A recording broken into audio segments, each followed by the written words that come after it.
Hi everyone, and welcome to Youth Amplified, a podcast that inspires, empowers, and connects. I'm Ronna. And I'm Brian.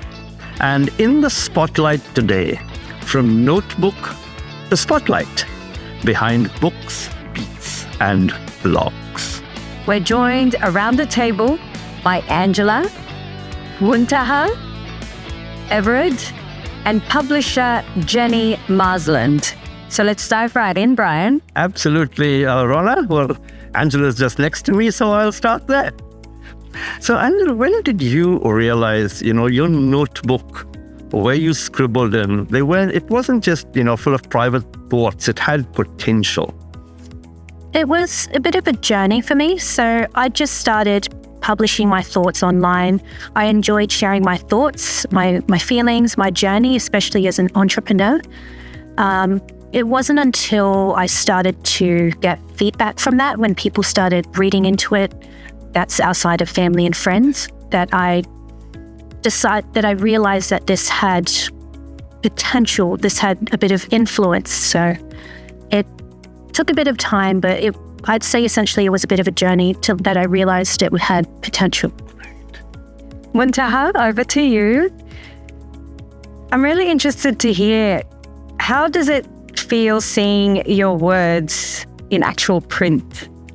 Honestly, it's surreal.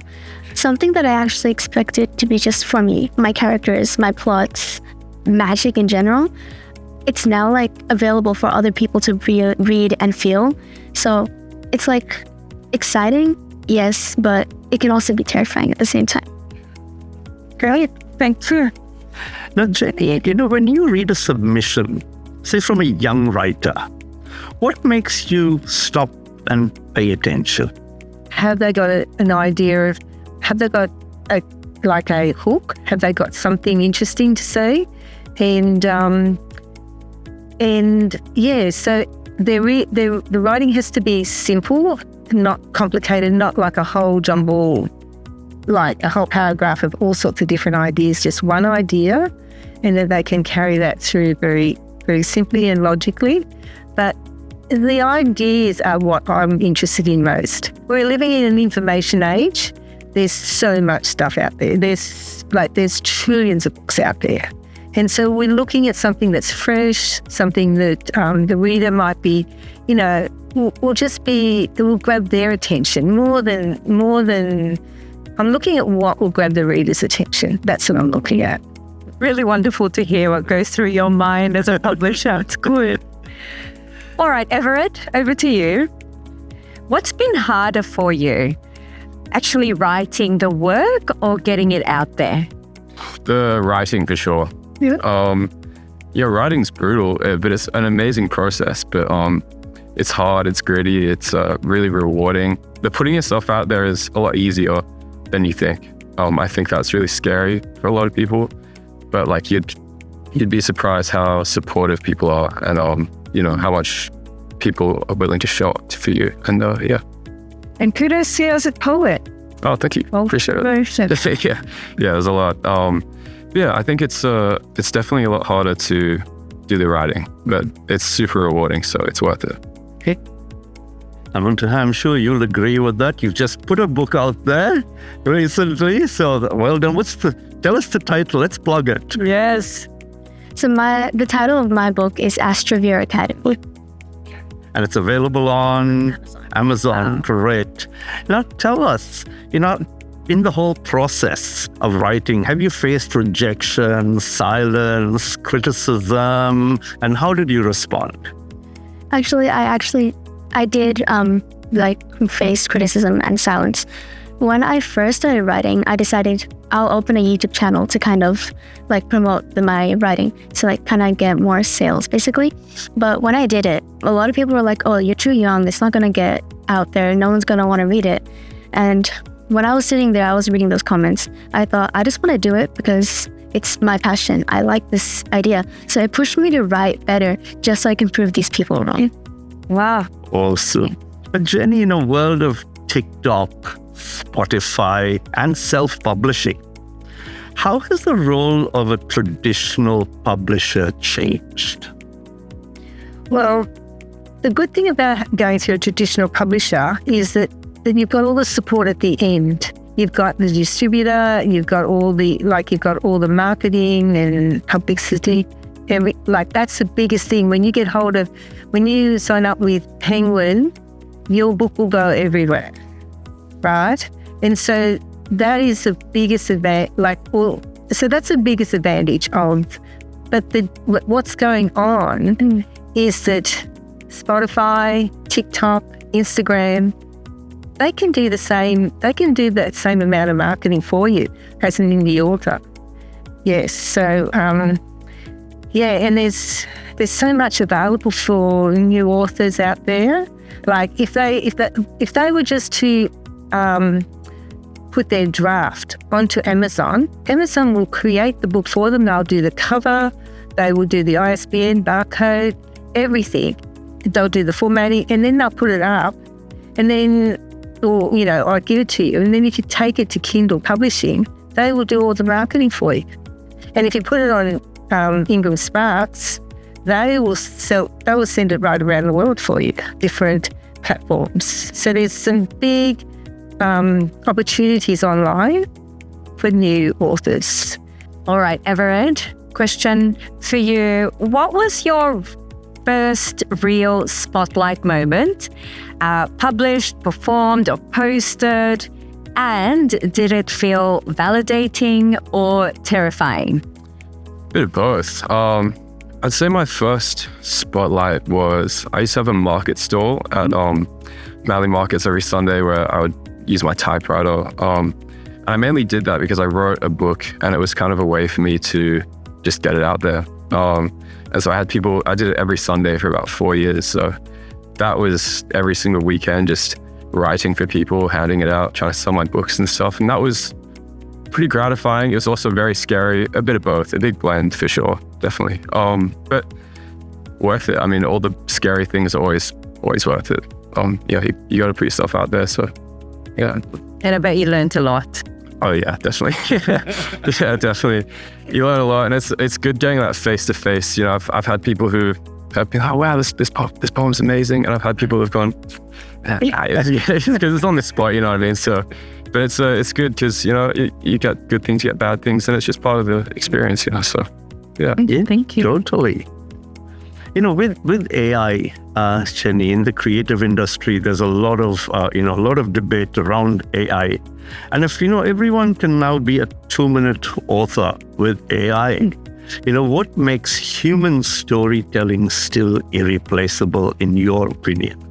In my opinion, I think writing from the heart is so different than getting something spat back at you from AI. AI will have its own take on a certain situation, but it mightn't be from your heart, and it's certainly you won't be able to. AI doesn't put in the nuances of our hearts, and it doesn't put in the things that we can see, the little things we pick up in relationships on the page. So I feel I think we do ourselves a bit of a disservice because we actually have got a brighter brain than even AI. We really have, and we should use it because, I just don't want any authors to think that, well, AI is better than them. They're not. It's not. It's so not better. To have something read to you that's, just know it's written from within the person's soul is so different than just having a story, So, okay, we'll work our way towards this side. I think, Everett, we'll start with you. What do you think? Does going viral equal success in your world? I wouldn't say it equals success. I don't think it's a bad thing to go viral. It's obviously really good, but to equal success, I don't think so. I think success is small wins that stack over, and doing the groundwork, meeting people, putting yourself into communities, and just showing up. And also the being famous. I mean, that doesn't really come hand in hand with being a writer. You know what I mean? For a very large percent of writers, chances are you're not going to be a huge pop star, and nor do I think most writers want to be. But I don't think that equals success. It's an amazing thing, and it's an amazing tool to be, to go viral. But, successful is how much you enjoy it, how much you love it. Would you still do it if people aren't watching? I think that's a very important question you have to ask yourself. Like, will I still do this if people aren't watching me? And if you don't want to do it, if people aren't watching you, then you have to realign yourself, I think, and just figure out why you want to do it and what you're doing it for, so you can have a long-term, kind of journey with it.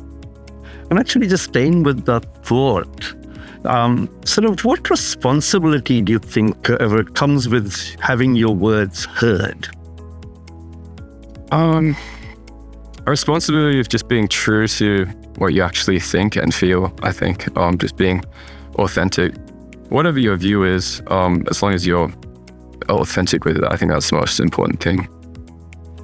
Now, Muntaha, what do you think is the biggest misconception young creators have about getting published or getting signed or getting their work out there? The biggest misconception is most likely that it happens quickly. When you're publishing, it's not a really fast process. It's like it takes a lot of patience, resilience, practice. It's a really long, winded process, but the end result is definitely worth it. And what do you think, Jenny, from what you've seen, what do you think are some of the misconceptions that young authors could have? Well, they could have a misconception that they can make a lot of money from their books, and that's a big one. Yeah. And also that if they say, for instance, if they give it to an editor, that the editor will do very little work on the editor might completely restructure their whole work, and that's a very big thing, and also the amount of money it takes. There's a misconception around that it does cost a lot of money, and the need for getting it out there, getting it into the right spaces. I think that could be a little bit of a misconception that they've got their book done, it's online, and it will just now sell millions, So there are a few little misconceptions that's there. And it's lovely to have your guidance this evening. You're welcome. We'll stay with you, Jenny, and we'd love to hear everyone's thoughts on this question. First of all, for every young person, Jenny, listening tonight who has a notebook full of stories, or it could be a set of lyrics for songwriters and just filled with ideas, but is actually unsure if they're good enough, what would you say directly to them? I would say you have a story, you have a song in you. Everyone's got a song or a story in there. And some have got libraries in there. Yeah. But I would encourage them to put themselves out there. One of the ways that I feel can really strengthen their sense of, courage is I call morning pages. And so every morning, I actually have got 8 of these at home. They're A4 art books with blotting paper, with the spiral. Yes. Just write. Just learn to understand your voice. Get a feel of what your voice sounds like.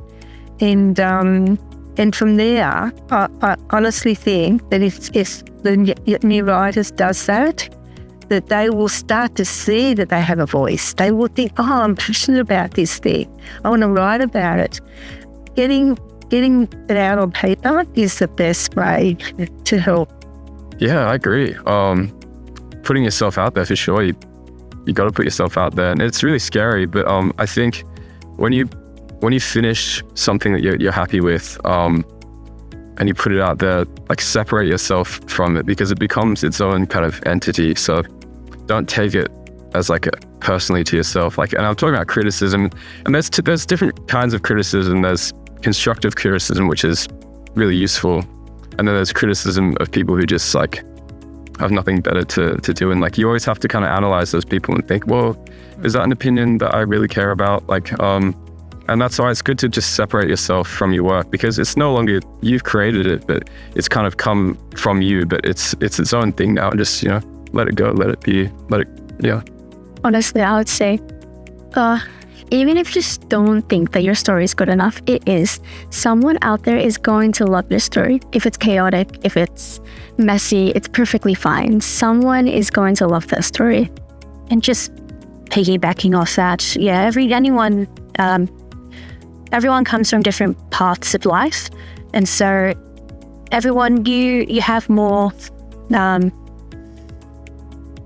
if you can reach out to one person that you're writing that really is well worth it. So just keep writing, keep using your writing muscles. You'll grow confident over time, and just keep putting yourself out there. What a great thought. Let's just keep writing. Absolutely. Well, thank you, Angela, Muntaha, Everett, and Jenny, for being with us today. And till next fortnight, let's continue to inspire, empower, and connect. And remember, your voice matters.